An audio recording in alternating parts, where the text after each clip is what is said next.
आज इथे राज्य निवडणूक आयोगामार्फत अ, नाशिक विभागीय आयुक्त यांच्या अंडर जे सर्व जिल्हे येतात त्यामध्ये सर्व जिल्हा परिषद पंचायत समिती आणि तसेच या विभागांतर्गत येणाऱ्या सर्व महानगरपालिका आणि नगर परिषद पंचायत समिती यांचे स्थानिक स्वराज्य संस्थाच्या इलेक्शनच्या पूर्वतयारी संदर्भात आढावा बैठक येथे आयोजित करण्यात आलेली आहे।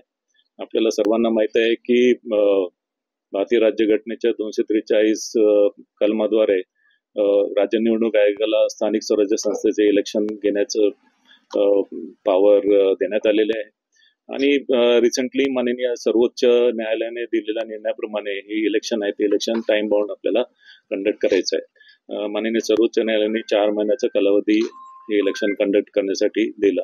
त्या अनुषंगाने आजची जी आढावा बैठक आहे यामध्ये बेसिकली जिल्ह्यातील निवडणुकीसाठी पात्र असलेल्या सर्व स्थानिक स्वराज्य संस्थेमध्ये इलेक्शन कंडक्ट करण्यासाठी पूर्वतयारीच्या अनुषंगाने मतदार यादी ची तयारी, मतदार यादी विभाजनाचं प्लॅनिंग, सर्व स्थानिक स्वराज्य संस्थांनी आहे मतदान केंद्राची संख्या निश्चित करणे आणि मतदान यंत्र आणि इतर निवडणूक साहित्यांचा आढावा घेणे आणि यामध्ये सर्व मतदान केंद्र आणि याच्यामध्ये ॲडिशनल जे मतदान केंद्र आयडेंटिफाय झाले त्याच्यामध्ये आवश्यक सोयी सुविधा आहेत किंवा कसे याचा आणि यांचा सुद्धा आढावा इथे घेण्यात आला। त्या अनुषंगाने इतर अनुषंगिक मुद्दे जसं वोटर्स अवेअरनेस कॅम्पेन यांचा सुद्धा आढावा आज इथे घेण्यात आलेला आहे। यामध्ये एकूण संपूर्ण विभागामध्ये जे ग्रामीण आणि शहरी एकूण 50,45,000 इतके मतदार आहेत आणि त्यासाठी एकूण जे मतदान केंद्राची संख्या निश्चित करण्यात आलेली आहे टेंटेटिव्हली ती 4,982 इतकी मतदान केंद्राची संख्या निश्चित केलेली आहे आणि त्यामध्ये लागलेले जे लागण्यात आवश्यक असणारे कंट्रोल युनिट 8,705 कंट्रोल युनिट आणि 17,813 बॅलेट युनिट इतकी या इलेक्शनसाठी लागणार आहेत आणि त्यासाठी आवश्यक असलेले जे मनुष्यबळ आहे ते मनुष्यबळाचा सुद्धा आढावा इथे घेण्यात आलेला आहे आणि या दृष्टीने सर्व जिल्हाधिकारी सर्व महापालिका आयुक्त यांच्याशी चर्चा झाली आणि त्या दृष्टीने पूर्वतयारीचा इथे संपूर्ण आढावा आम्ही घेतला। तर सर स्टेप कसे असणार आहेत निवडणुका म्हणजे आधी महापालिका जिल्हा परिषद नगर पंचायत या संदर्भात काही निर्णय किंवा आजच्या बैठकीत काही चर्चा वगैरे साधारणतः ऍक्च्युली हे जे इलेक्शन्स आहेत ते इलेक्शन्स सर्व एकत्रित कंडक्ट करण्यामध्ये रिसोर्सेसची थोडी अडचण आहे आणि त्याच्यामुळे शक्यतोवर हे इलेक्शन स्टॅगर्ड पद्धतीने कंडक्ट करावं म्हणजे फेज वाईज कंडक्ट करावं अशा प्रकारचं नियोजन आहे। मात्र कुठलं पहिले घ्यायचं म्हणजे जिल्हा परिषद पंचायत समिती पहिले घ्यायचं किंवा नगर परिषद पहिले घ्यायचं किंवा महापालिका पहिले घ्यायचं या संदर्भात अजून निश्चिती झालेली नाही कारण की याची जी बेसिकली पहिली स्टेप असते इलेक्शन जसं इलेक्शन कमिशनकडचे जे इलेक्शन असते त्याच्यामध्ये आणि हे इलेक्शन याच्यामध्ये फार मोठा फरक असा आहे की या इलेक्शन मधले ज्या स्टेप्स आहेत त्यामध्ये पहिले प्रभाग रचना आहे ते प्रभाग रचना निश्चित करावी लागते आणि त्याच्यानंतर जे वॉर्ड्स आहेत ते वॉर्ड्स मध्ये आरक्षण जे आहे म्हणजे SC ST आणि OBC याचं आरक्षण आपल्याला निश्चित करावं लागेल आणि त्याच्यासोबतच मतदार यादीचं जे विभाजन आहे मतदार यादीचं विभाजन आपण प्रोग्राम डिक्लेअर करतो। प्रोग्राम डिक्लेअर केल्यानंतर साधारणतः 35 ते 40 दिवसामध्ये हे इलेक्शन कंडक्ट करावं लागतं आणि रिसोर्सेस अवेलेबिलिटीच्या अनुषंगाने शक्यतोवर हे इलेक्शन जे आहे ते आम्ही स्टॅगर्ड पद्धतीने किंवा फेज वाईजच कंडक्ट करू पण कुठलं पहिले घ्यायचं कुठलं नंतर घ्यायचं या संदर्भात आम्ही नक्कीच विल टेक अप्रोप्रिएट डिसिजन। साधारणतः आम्ही 1 जुलै 2025 रोजी जे ऍक्च्युली मतदार यादी आहे की 1 जुलै 2025 रोजी जे मतदार जे आहेत ते सिस्टीम मध्ये जे नोट झालेले आहेत रजिस्टर झालेले आहेत ती यादीची आम्ही परवानगी इलेक्शन कमिशन ऑफ इंडियाकडे मागितलेली आहे। ती परवानगी आम्हाला नक्कीच मिळेल लवकरात लवकर। ती परवानगीच्या दृष्टीने ती परवानगी मिळेल या दृष्टीने आम्ही 1 जुलै 2025 हा टेंटेटिव्ह डेट लक्षात घेऊन त्या दृष्टीने आमचं नियोजन आहे पण अजून ती परवानगी अजून आम्हाला मिळालेली नाही। ती परवानगी मिळाल्यानंतर मग आपण मतदार यादीचं विभाजन प्रारूप प्रभाग रचनेचं जे ऍक्च्युली शेड्यूल जे आहे ते शेड्यूल वेगवेगळं आहे म्हणजे नगर परिषदसाठी वेगळं आहे महापालिकेचं वेगळं आहे जिल्हा परिषद पंचायत समितीसाठी वेगळं आहे। आता जिल्हा परिषद पंचायत समितीचं जे आहे सध्या विभागीय आयुक्त यांच्याकडे हरकती सूचनाची सुनावणी 8 ऑगस्ट पासून लावलेली आहे आणि नगर परिषदची जी आहे ती नगर परिषदची अंतिम 30 सप्टेंबर आणि महापालिकेचे पण 6 ऑक्टोबर. तर या डेट्स आहेत, म्हणजे 30 सप्टेंबर फॉर नगर परिषद, 6 ऑक्टोबर फॉर महापालिका आणि जिल्हा परिषद पंचायत समितीसाठी 25 ऑगस्ट ही प्रभाग रचनेची मुदत आहे. नाही, ऍक्च्युली माननीय सर्वोच्च न्यायालयाने जो डिसिजन दिलेला आहे स्थानिक स्वराज्य संस्थेच्या संदर्भात, त्यांनी ऍक्च्युली बांटी आयोग जे आहे, बांटी आयोग गठीत करण्याच्या आधीची परिस्थिती लक्षात घ्या, त्यानुसार त्यांनी आदेश दिलेला आहे आणि जे काही ओबीसी आरक्षणासंदर्भाचा मुद्दा आहे त्या अनुषंगाने आम्ही डिसाईड करतोय. हा, डेफिनेटली आजच्या बैठकीमध्ये याच्यावर सविस्तर चर्चा झाली आणि विशेष करून आपल्याला माहित आहे की आपली जी वॉर्ड रचना जी आहे, म्हणजे प्रभाग रचना जी आहे, ती 2011च्या जनगणनेप्रमाणे झालेली आहे. पण त्यानंतर 2011 नंतर फार मोठ्या प्रमाणात मतदारांच्या संख्येमध्ये वाढ झालेली आहे आणि विशेष करून जिथे जो पेरी अर्बन एरिया आहे, जो म्हणजे ग्रामीण लागणारा जो जवळ असलेला एरिया आहे, तर तिथे मोठ्या प्रमाणात मोठे नवीन लेआउट पडले गेले किंवा नवीन इमारती उभ्या झाल्या.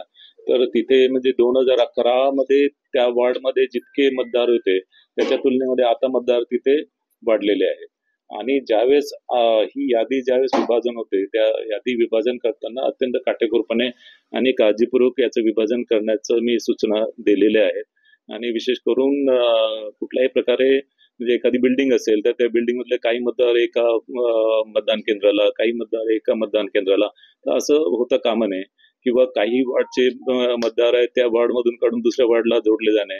तर हे जे सर्व प्रकार आहे त्याच्यामध्ये मेन म्हणजे अर्बन एरिया जो आहे, नागरी एरियामध्ये या तक्रारी मोठ्या प्रमाणात होतात आणि विशेष करून नागरी क्षेत्रामध्ये या संदर्भात महानगरपालिकेचे, नगर परिषदेचे जे कर संकलन विभाग आहे त्या कर संकलन विभागाच्या अधिकाऱ्यांना आतापासूनच तयारी करायला त्यांना सांगितलेली आहे.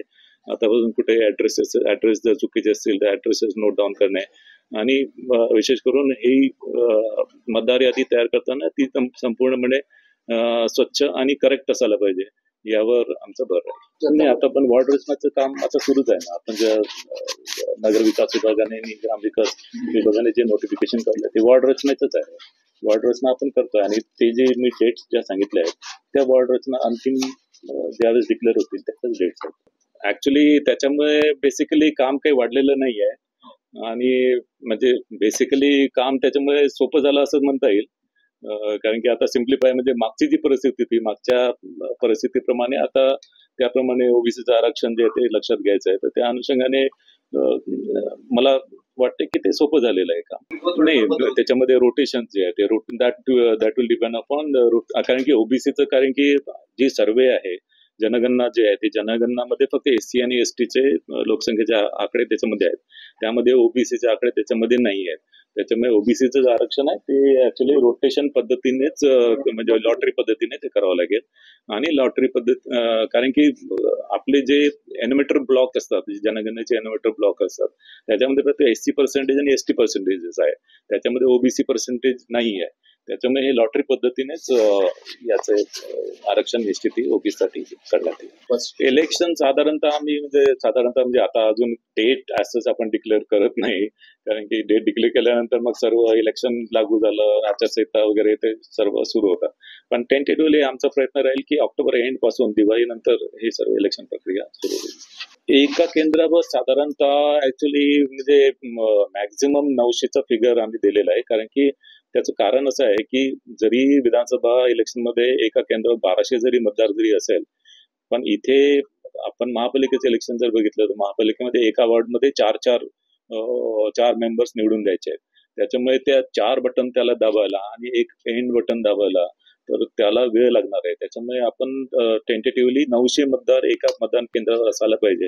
तर या दृष्टीने आम्ही प्लॅनिंग केलेलं आहे. त्यासाठी टोटल ते या निवडणुकीमध्ये 21,573 इतके एकूण मतदान केंद्र राहणार आहे आणि मागील निवडणुकीमध्ये 15,940 इतके मतदान केंद्र होते. म्हणजे साधारणतः याचं किती 30%, साधारणतः 30% मतदान केंद्र वाढलेले आहे पूर्ण डिव्हिजन. यस, पूर्ण डिव्हिजन. युवकांच्या संख्येत ही आकडे तर माझ्याकडे नाही आहे सध्या, पण आपण 1 जुलैपर्यंत, कारण की पूर्ण आपल्या राज्यामध्ये मागच्या विधानसभा इलेक्शनच्या तुलनेमध्ये साधारणतः 7 लाख 10 लाख साधारणतः 10 लाख मतदार वाढलेले आहेत.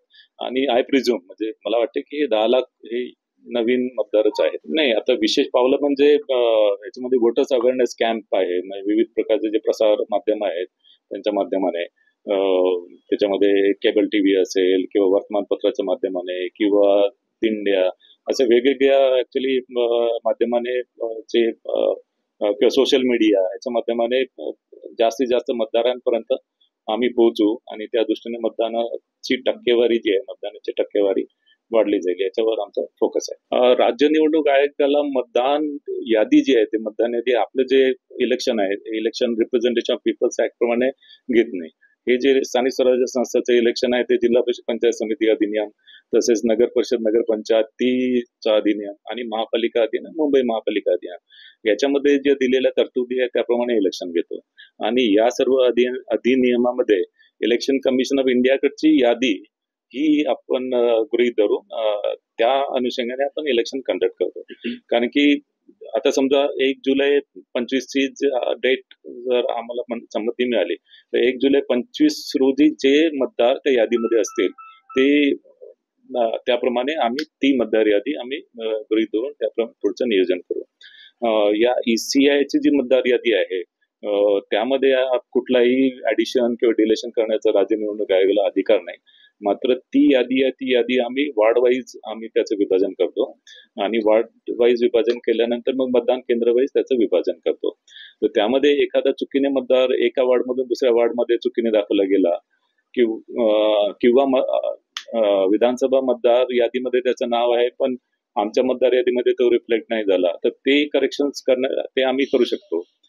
मात्र कुठले मतदार ऍड करायचे किंवा डिलीट करायचे हा अधिकार राज्य निवडणूक आयोगाला नाहीये. पण काही क्लरिकल मिस्टेक असतील, काही लिंग दर्शनामध्ये मिस्टेक्स झालेले असतील किंवा नावामध्ये काही कुठे चुकी असेल किंवा मग ऍड्रेस मध्ये चूक असेल तर त्या क्लरिकल ज्या मिस्टेक्स आहेत त्या क्लरिकल मिस्टेक्स आम्ही आमच्या मतदार यादीमध्ये ते करू शकतो. ऍक्च्युली आपलं जे इलेक्शन आहे ते इलेक्शन साधारणतः ऑक्टोबर एंड किंवा हा साधारणतः हिवाळ्याचाच काळ. सुविधा आहेत की या सर्व मतदान केंद्रावर आवश्यक सुविधा पुरवल्या गेलेल्या आहेत आणि रिसेंटलीच आपलं विधानसभा इलेक्शन झालेलं असल्यामुळे जिथे जिथे डागडुजी दुरुस्ती आवश्यक आहे तिथे ऑलरेडी झालेली आहे. शौचालयाची व्यवस्था किंवा रॅम्पची व्यवस्था किंवा पाणी याची सर्व व्यवस्था झालेली आहे. जिथे जिथे विभागीय आयुक्त आम्ही डायरेक्शन दिलेले आहेत आणि विभागीय आयुक्त सुद्धा याच्यावर बारकाईने लक्ष ठेवून आहे की मतदान केंद्रावर सर्व प्रकारच्या सुविधा, विशेष करून दिव्यांग मतदार असतील किंवा महिला मतदार किंवा वृद्ध मतदार यांना सर्व सुविधा पुरवल्या जाईल. ईव्हीएम मशीनचा मुद्दा जो आहे माननीय सर्वोच्च न्यायालयामध्ये याच्यामध्ये भरपूर पिटिशन झाले आहेत. सर्व पिटिशन एकत्रित करून सर्वोच्च न्यायालयाने पण याच्यामध्ये डिसिजन दिलेलं आहे की ईव्हीएम हे रिलायबल आहे आणि यामध्ये वोटर्स अवेअरनेस कॅम्पेन मध्ये आपण ईव्हीएम सुद्धा आपण डेमॉन्स्ट्रेशन आपण ठेवतो. मतदारांना ईव्हीएम ची ओळख व्हायला पाहिजे आणि मला वाटते की हा मुद्दा आता जुना झालेला आहे आणि EVM is accepted overall universally.